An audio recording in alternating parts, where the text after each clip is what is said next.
Bonjour, je m'appelle Arnold Flores et j'ai l'occasion de présenter mon identité professionnelle et mon portfolio. À la fin des 4 années d'études universitaires, je considère que je suis bien outillé pour faire face à la pratique enseignante. Je me suis investi pour que les savoirs enseignés soient les plus adaptés possible à la compréhension des élèves. Je maîtrise suffisamment les contenus et les savoirs de l'enseignement primaire.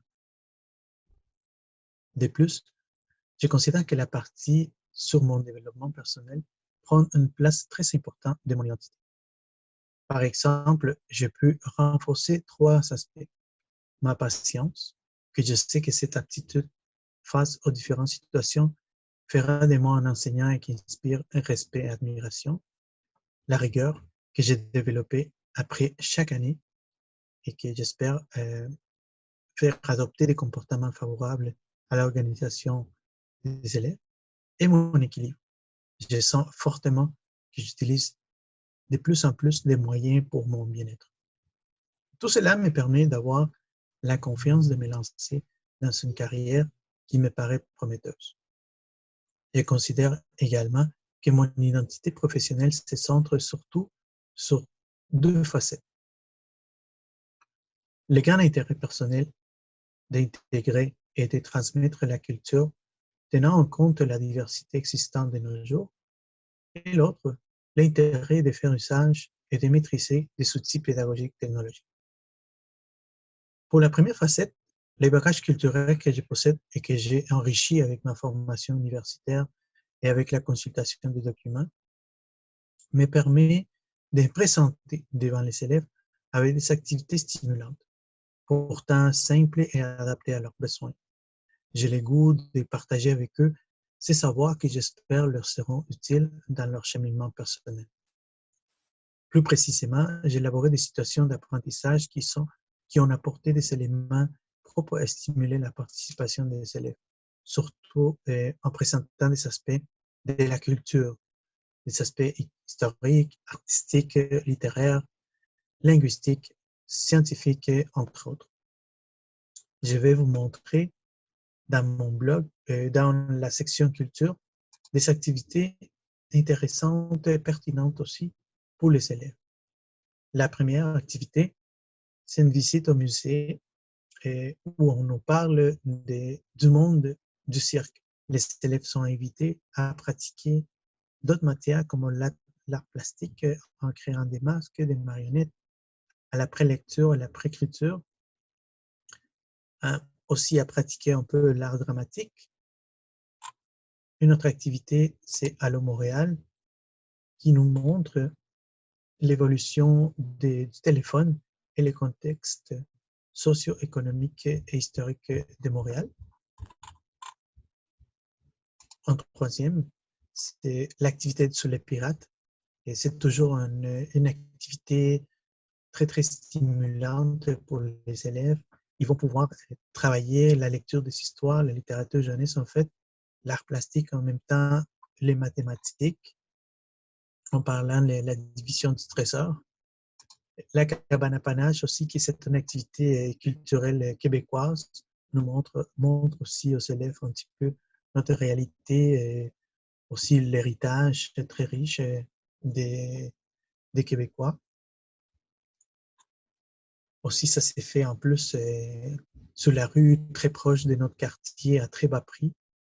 Et une activité dernière, c'est le voyage au Pérou, où je montre un petit peu ma culture et qui nous invite aussi à découvrir d'autres cultures qu'on va voir aussi dans notre classe, de différentes nationalités. Une autre expérience, une autre activité, ça a été pendant les cours de SCR. J'ai raconté une histoire, un épisode de discrimination que j'ai vécu.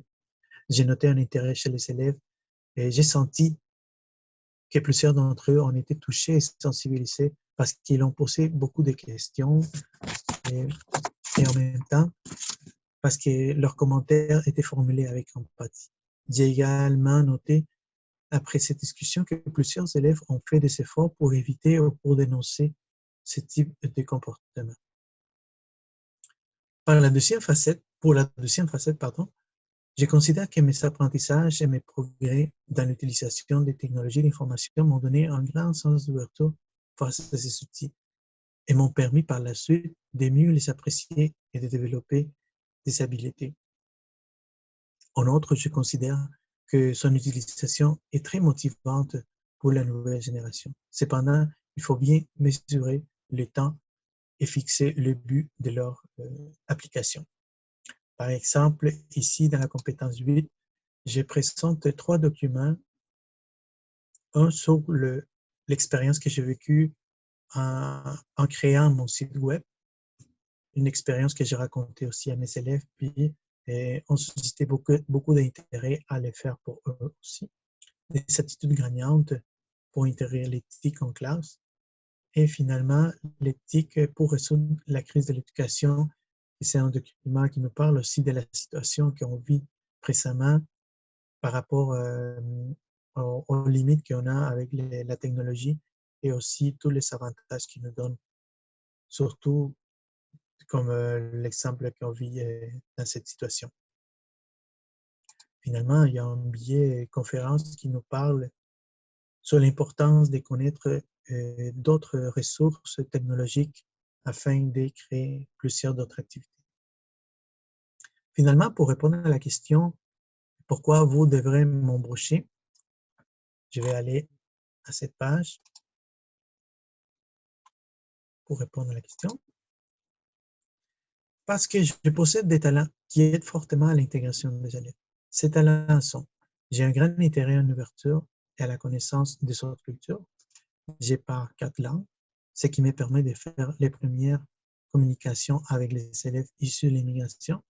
J'ai également un grand talent pour insérer la culture, surtout dans les aspects artistiques, historiques et scientifiques. J'ai expérimenté que l'utilisation de l'humour est un outil intéressant dans la création des liens. Et un dernier, c'est que je suis à l'aise d'utiliser les outils technologiques dans la réalisation des activités. Tous ces outils, je me suis proposé de les réutiliser.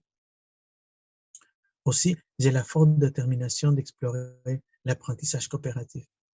Je sais qu'il offre des grands bénéfices pour les interactions sociales comme l'esprit d'équipe, les recoupements hétérogènes, la construction des connaissances par échange et la responsabilisation. J'aspire à ces mêmes résultats et à marquer du même coup la différence avec l'enseignement traditionnel.